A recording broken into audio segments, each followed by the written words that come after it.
right. So we are here for a very special recording. I'd like to welcome everybody to the Vet S.O.S show, brought to you by the Who You Know Network. Remember, don't drown the sea of transition. Grab the Vet S.O.S Lifeline. I'm here as always with my co-host Mark Elder. Mark, how you doing this evening? Hey, hello everyone. Welcome to this week's show. We're super excited because we've got some great content for you. I know Joelle is going to drop some bombs, and she has also Dr. Marquez here too. She'll be joining us, and we're excited to hear about what they're doing to help veterans, both on the physical and the mental side of things. That is certainly something that everybody needs to hear, and I know it's at the top of a lot of veterans' minds. Oh, absolutely, absolutely. So without further ado, Joelle, let me go through your bio real quick and we can get into talking. Do you want me to bring in Dr. Jennifer while we do the bio? Sure, that'd be great. Okay. There we go. How you doing today, Dr. Marquez? I'm great. I'm happy to be here. Outstanding. Glad to have you. Okay, so Joelle is a well-known psychotherapist, military psychology, and PTSD expert. Her passion is helping those in need find empowerment by discovering how to be their most true and successful selves by developing self-discovery and post-traumatic growth. As a psychotherapist, she uses reflective listening and encouragement to provide feedback and interaction that allows clients to make informed, healthy, and compassionate decisions. Her career highlights include being a guest speaker on ABC's 60 Minutes, Beyond the Headlines, authoring a TED-Ed video on PTSD, and several outstanding achievement awards for top female executives. We're so happy to have you both here today. Joelle, how are you doing today? I'm great. Thanks so much for having me on the show. I'm really excited to be here and talk about this today and meet new people. So this is fantastic. Oh, absolutely. Right. Absolutely. This is a topic that's near and dear to my heart. I have watched friends of mine struggle with this. Some, unfortunately, took it all the way in the wrong direction. And many military people share that same experience. And it's something that we need to continue to find ways to chip away at it, if you will. So Joelle, can you tell us a little bit about, what you do, how you do it, what you got going on over there? Sure. So I am a licensed marriage and family therapist, and then did my clinical PhD, and I work under my marriage and family therapy license. And I first got into being interested in trauma through working with broad spectrum eating disorders, trauma and addictions. Well, I'm a ballerina by training. I did that for 22 years, so you can draw the dots. And was in my own therapy for trying to figure out my own trauma that I was later then diagnosed with PTSD, and then even later complex PTSD. And that started this journey of what does that actually mean and what does that look like? I'm a true civilian. I'm one of very few in the San Francisco Bay Area that actually takes TRICARE and the VA, and has since 2013. I've worked with military since 2011, so I'm a military psychology expert, and fell into it. And I think it was sort of before that was being studied in school, right? So a lot of it was just learned experience, and it made sense. I grew up in a military family. My dad didn't deploy; that was not his role. But the personality type, right? That persona made a lot of sense, and I started working with a few military clients and went, oh, these are my people. Okay, I get this. And so I think it was kind of that started this experience of working with military and first responders, law enforcement, and then looking at PTSD as, what does that actually mean? Is it post-traumatic stress versus post-traumatic stress disorder that affects our daily life and living, right? And then, how do we get beyond that? The and so what? Not so what, who cares about it? But so what does that actually mean? And how do we contextualize it in a way that we can work through it, right? And not forget it happened. So can you maybe describe the difference between, you had mentioned, post-traumatic stress and then it being a disorder, but the difference between what people perceive, because I think a lot of people perceive PTSD, that word instills this image of shell shock and people that have been in combat, but that's not necessarily so, right?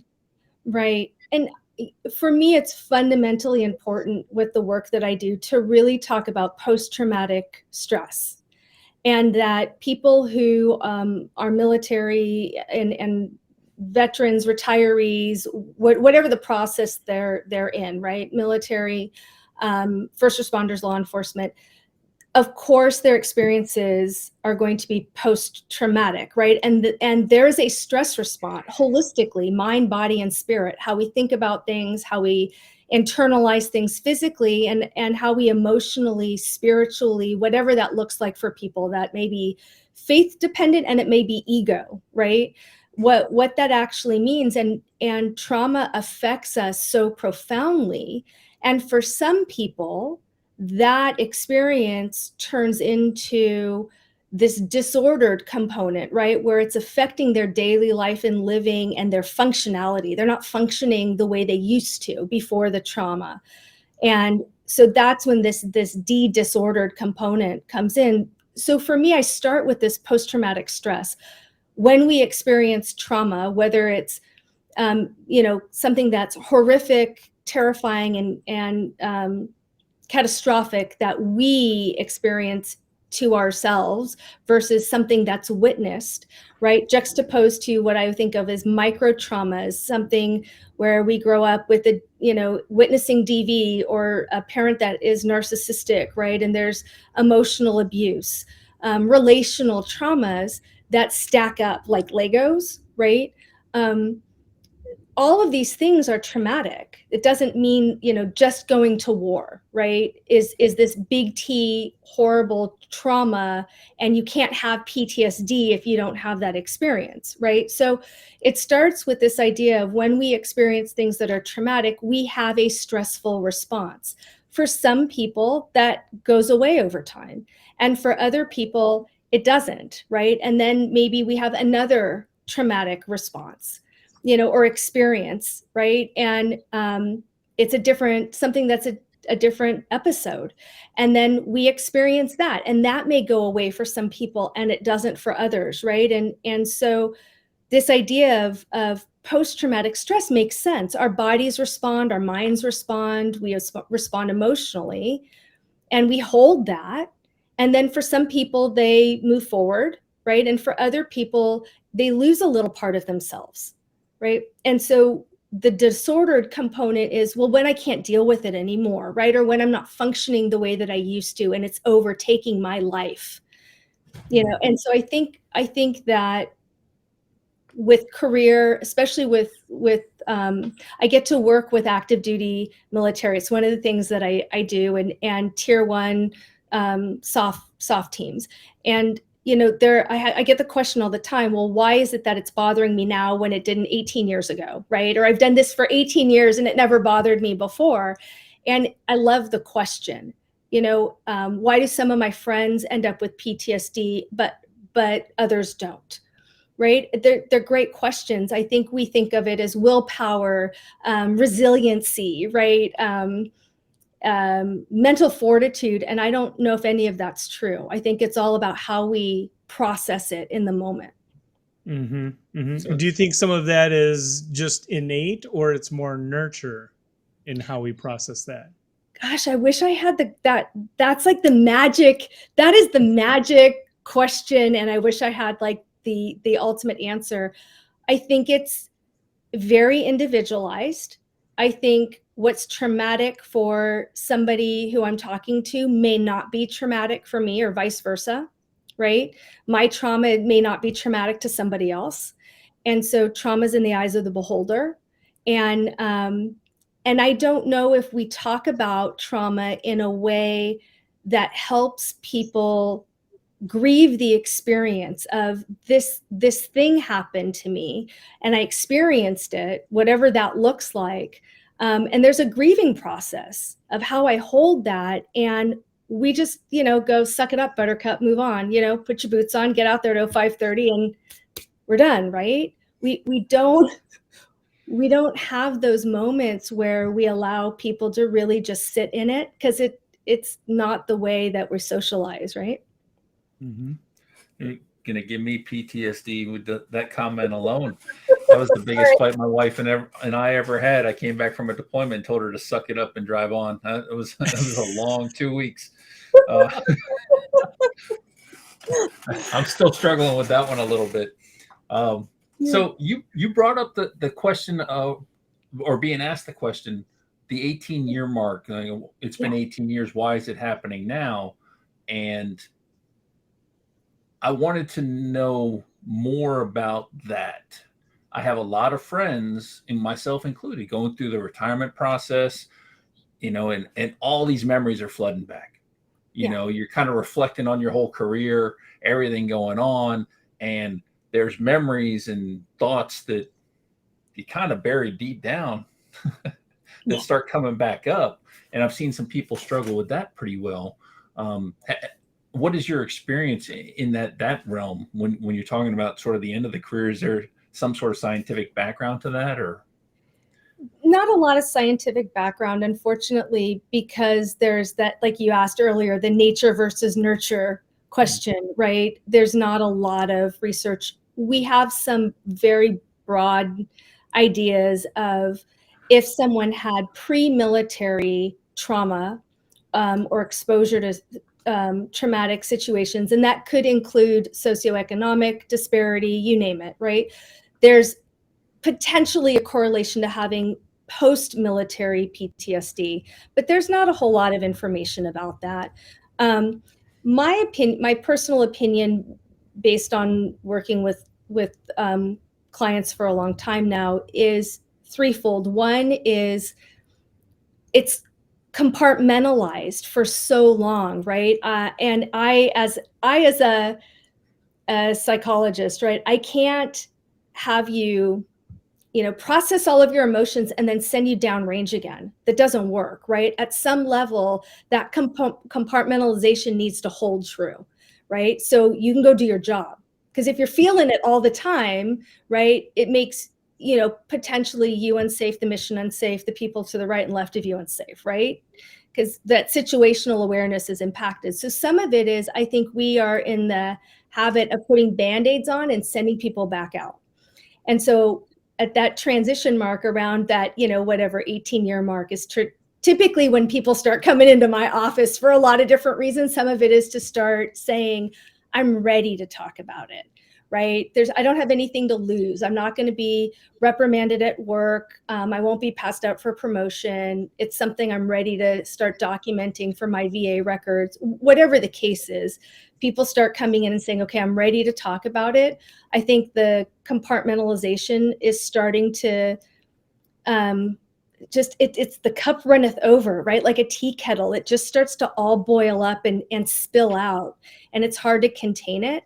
And I think that's starting to happen as people are thinking about what the next steps are and transition in life 3.0. Okay, now what am I going to do, right? Who am I going to be? Because this has been my whole life, right? And so when it's gone, does everything else go away? So I think that there's this fear of losing who I am with it. And so all of those memories and the feelings, the good, the bad, the ugly, right? The indifferent all come up all at the same time, right? It's not this, I'm thinking about this one thing and I'm reliving this one thing. It's now I'm in all of it all the time.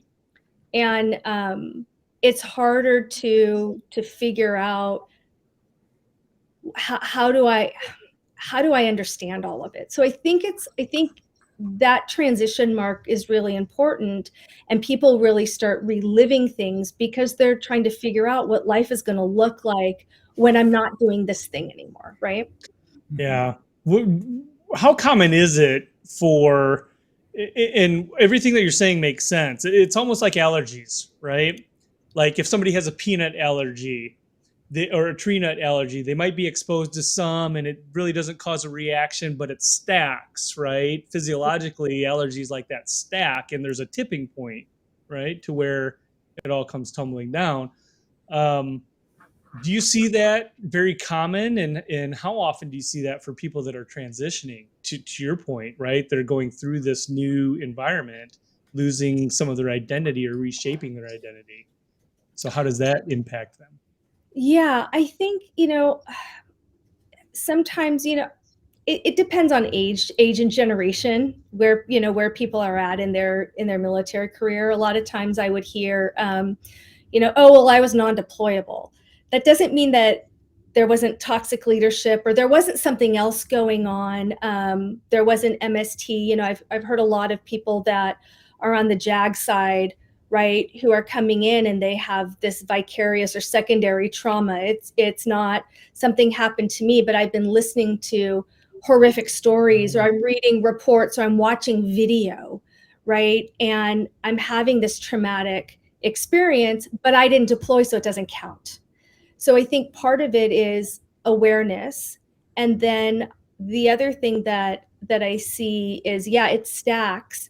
And what I hear from people is it's usually stories that are, and stories in the narrative sense, not in a dismissive sense, where we say that in how we create a narrative in our own head, right?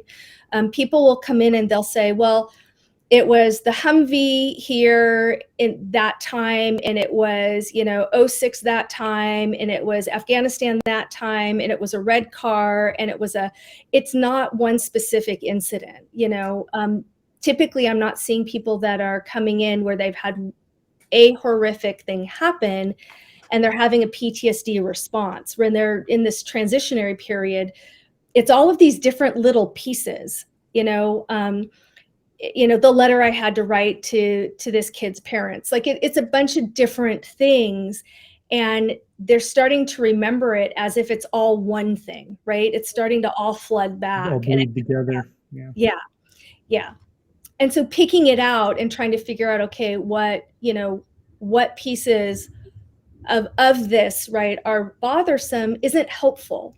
I think what's helpful is to say, yep, this is what this looks like. It's post-traumatic stress. So can we work with the staying, into the, okay, and so what? How do we move through this, right? So the disordered piece we can work with, where it's not impacting your daily life, living, functioning, right, as any more than it needs to. Is it post-traumatic stress? Sure, of course it is. Why wouldn't it be? Something traumatic happens, we have a response that's stressful, right? Mm-hmm. We're both going to go? No, go ahead. So on your website, you have several different categories. You work with relationships, individuals, professionals, and the first responders and military. Yeah. One of the things that I noticed under your list for military and first responders is the returning to civilian life. Yeah. That to me is also a big one that's impacting a ton of people, myself included, making that transition, through retirement, and then also ties in nicely to us trying to find some sort of gainful employment after the military. But I'd love to hear a little bit about how you help service members and first responders return, to civilian life. Yeah, I think for me, it starts with, if you had a magic wand, right, and couldn't erase anything, and believe me, most people come in and that's not what they say. They don't want to give it up, right? It's so, the good and the bad, it's so important that they don't want to erase that piece of it, right? So it's like, okay, if you could create anything, what would that look like? And it starts with, I just want to break. Like, if I could just take 6 months and catch my breath, right? Or I don't want to be in a leadership role anymore. So sometimes it's really just starting with, let's just create the life 3.0, right? Let's create this magic wand scenario where you could, envision whatever it is that you wanted to do, right? What does that look like? And then what's getting in your way from actually creating that? Some people, it's finances, right? Other people, it's young children, it's having to move again, it's whatever, right? So it's really trying to work with top down. Let's take the scenario, let's see what pieces of it we can actually make work for you. And then, okay, what's the self-sabotage? What are you getting in your way about? Because most people will say, I don't know who I am. Ah, that's a different question. That's not, I don't know what I'm going to do when I retire. You know, I don't know who I am, or I don't know who I'm going to be, or what if I never get over this, right? That's more about the moral injury that comes with post-traumatic stress or trauma or PTSD, right? Is this internal injury, and I don't know how to move beyond that. What is that going to look like? So we start working with that. Do you find that there are and I'm really super interested in this because I actually I was a medic in the Air Force, and so one of our wards at our hospital was the Gulf War syndrome ward, and so there were all sorts of studies being done on PTSD and you know, all the things that were associated with that.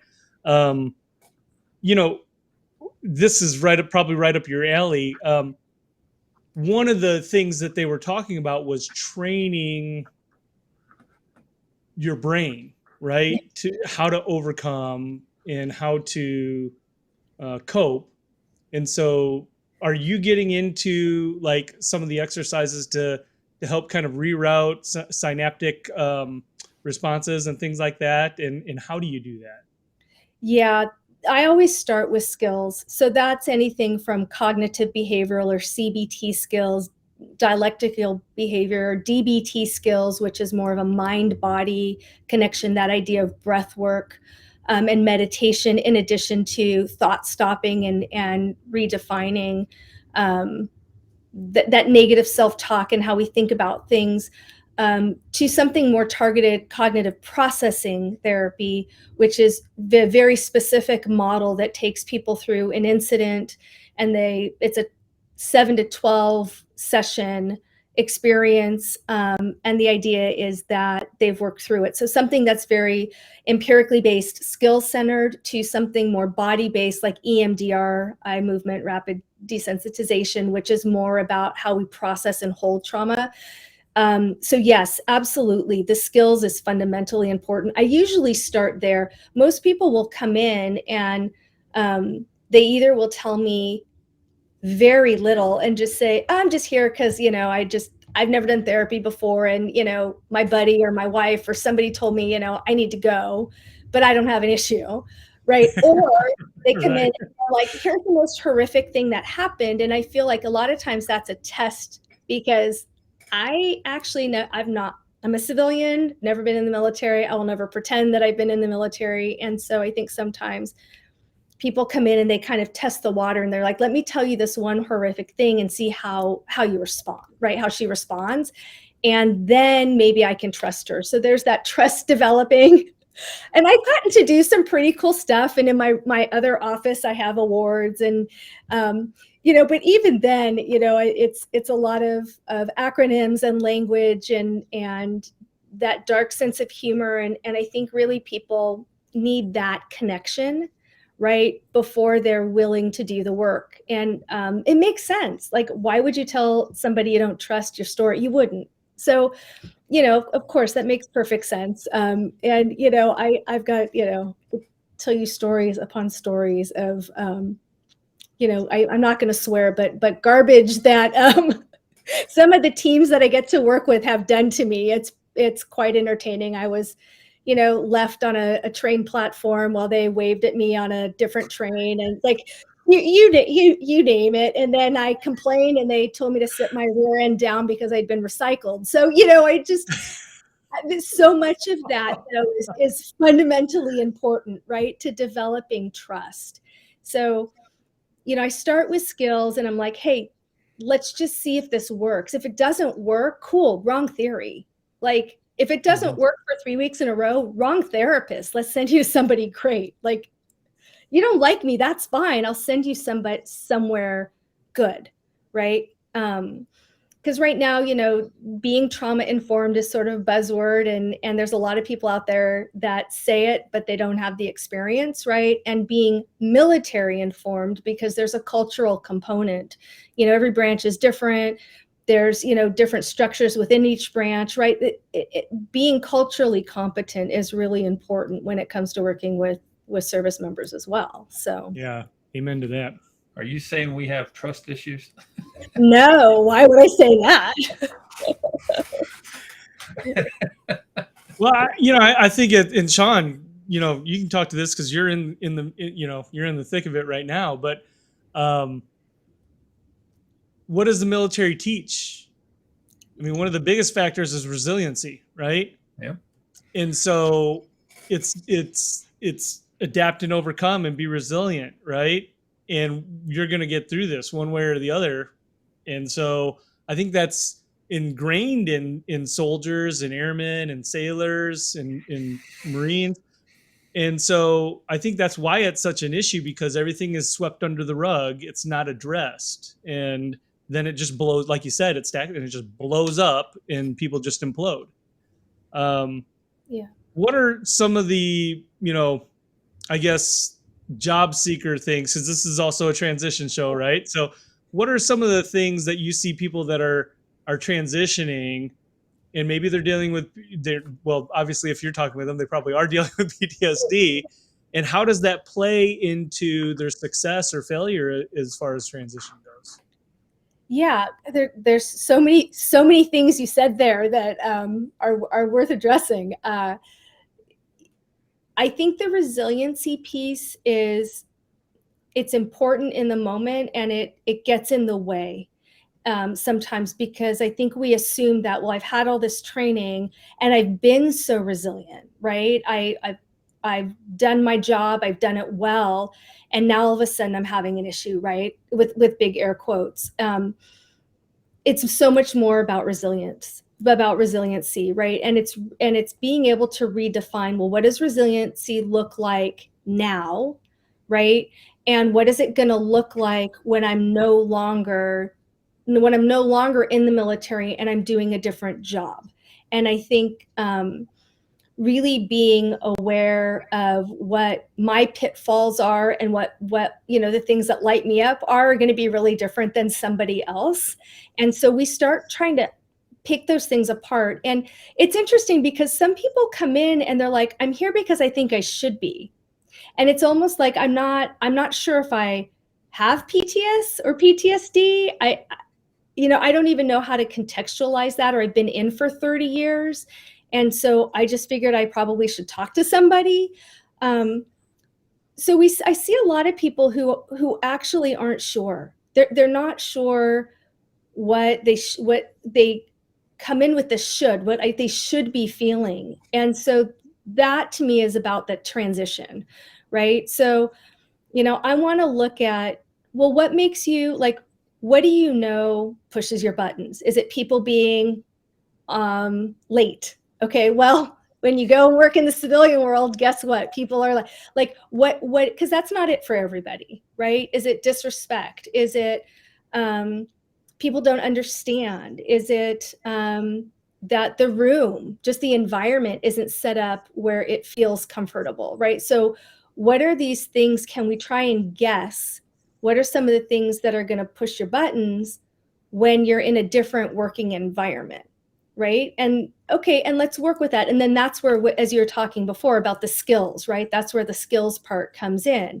Okay, let's just work with this, right? And we try and learn new skills without having to completely dismantle the old skills, because that doesn't work. We have to sort of very slowly implement something new. So much of it is awareness, right? I don't know what I don't know, and I don't know what to expect, and that's terrifying. What's it going to look like when I don't have to wear a uniform every day?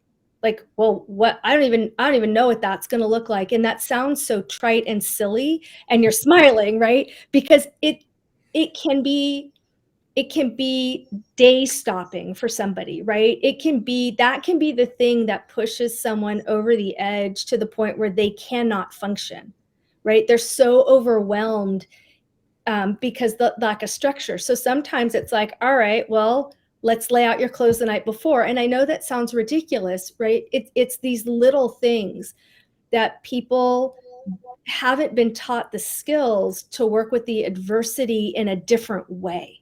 And so it's taking what they do know with that resiliency training and going, hey, you already know this stuff. I'm not telling you anything you don't know.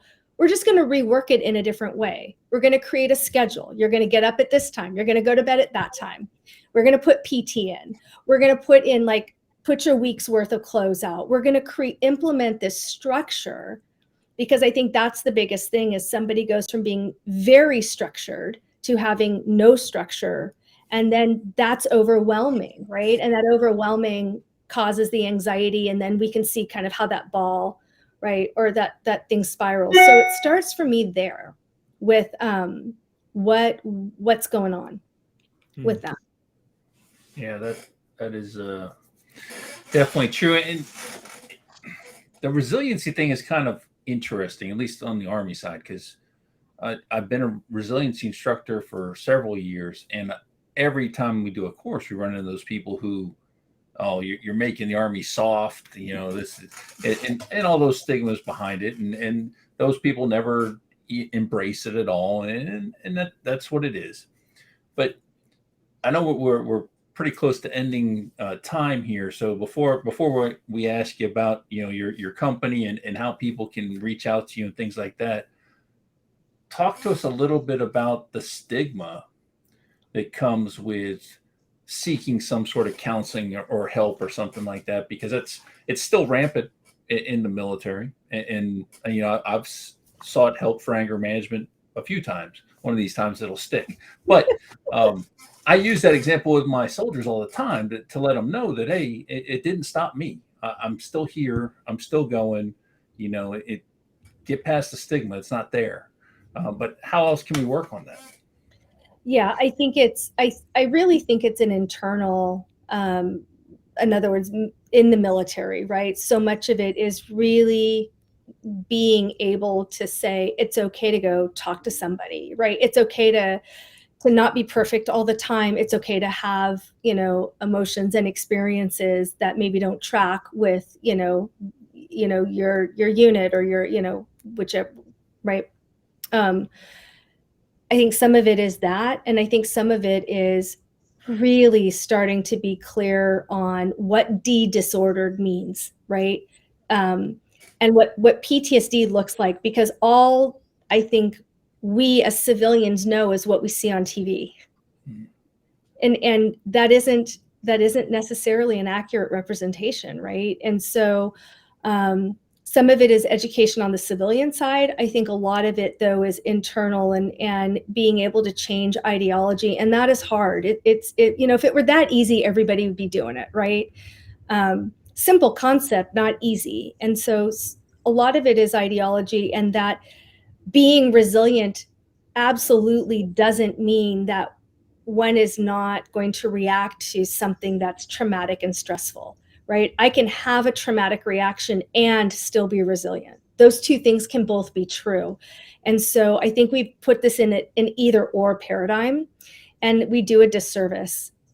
People are very resilient. And so how do we help them embrace that resiliency and also experience what they've experienced, and give them room to talk through that or work through that with whatever that looks like for people. Yeah, and leverage it, right? Leverage that experience for a positive outcome. Yeah. And it takes leaders talking about it. It really does. I mean, it takes leadership coming in and saying, I did this thing, you can do this thing, having good MFLACs, right, that are going to be there and actually do the work and not be the go-between, but between UCMJ and reporting and all of that. And I know I don't know really what I'm talking about. It just dropping all the acronyms. You got it all. You got it down. It's very complicated, I guess, is what I'm saying. I don't think there's a quick and easy solution. So Yeah, it's going to take a concerted effort by the community, right, to support the efforts of the not only the individuals but the entire group or base of people that are experiencing that. And like you said, I mean, and hopefully this is something that we're going to hear about from you in just a second.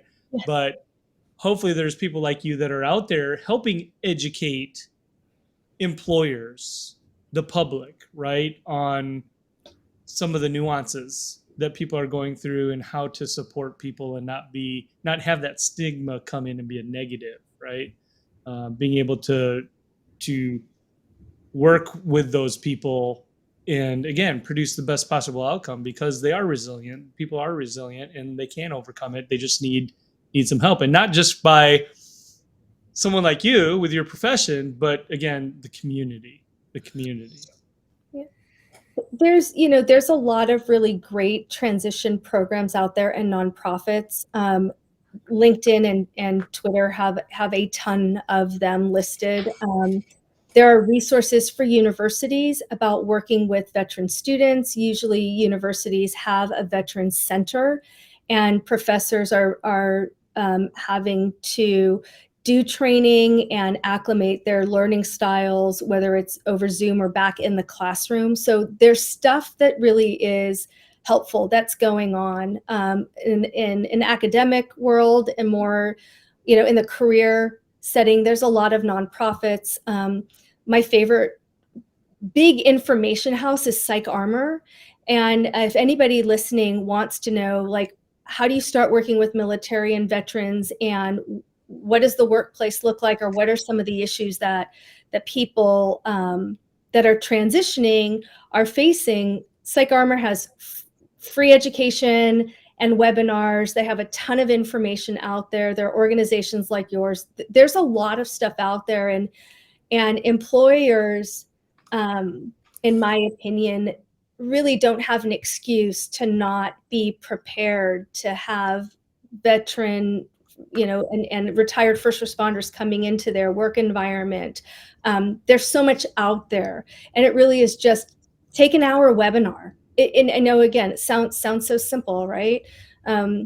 There's a ton of really great information as far as how employers can bring in the veteran community and what they may expect, the pros and cons of doing that, right? I'm very lucky with my job, and I've got a great team. I actually have one person that's AGR Air Force, and she's been Air Force for a very long time, and she works with me part-time, and her wing commander has been kind enough to let her come work for me and do her job still. And then I have two retired military folks. So it's a unique perspective. I think that's going to make changes. More people going to psych school, not people like me, but people that have done the job, and going and being the counselors who can sit there and say, I get it, because they get it from having done the job, right? I can get it just a little bit,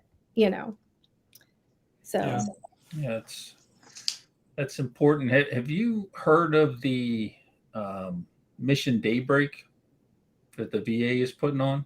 Mm-hmm. Have you looked into anything like that? A little bit, yeah. I've talked to a couple of people that actually have plans. In fact, one person we're trying to bring on here is doing things with horses. Mm-hmm. To help veterans that are struggling, and they're trying to work through this mission daybreak thing, which is, if you're not familiar, Mark, it's a VA sponsored grant program to try to, I don't know if solve's the right word, but reduce the veteran suicides.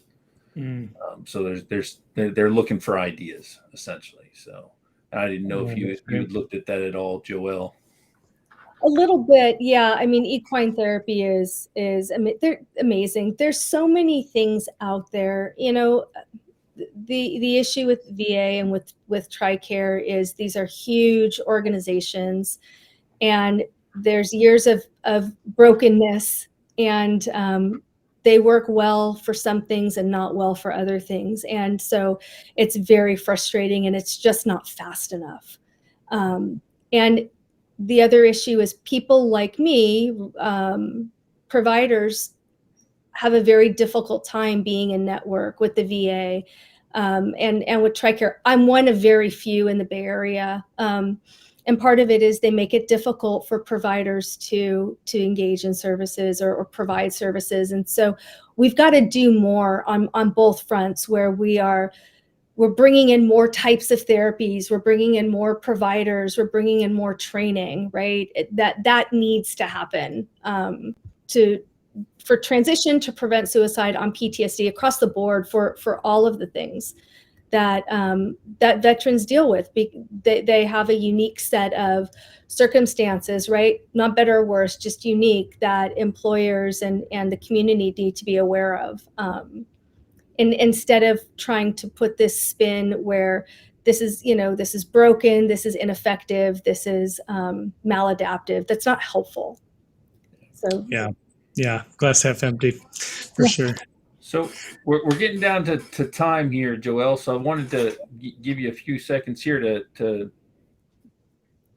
basically let people know how they can contact you. We have your website and your LinkedIn, if there's a preferred method.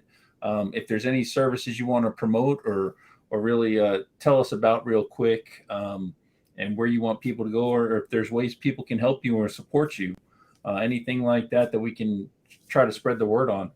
Thanks. I appreciate it. Yeah. And you've got the spelling of my name. That's always the hardest thing for people, because our socials are all my name. But yeah, and I joke and say we're on all the socials, whatever that means. I don't know. I'm old. I don't pay attention to this. I have a team that does this stuff for me.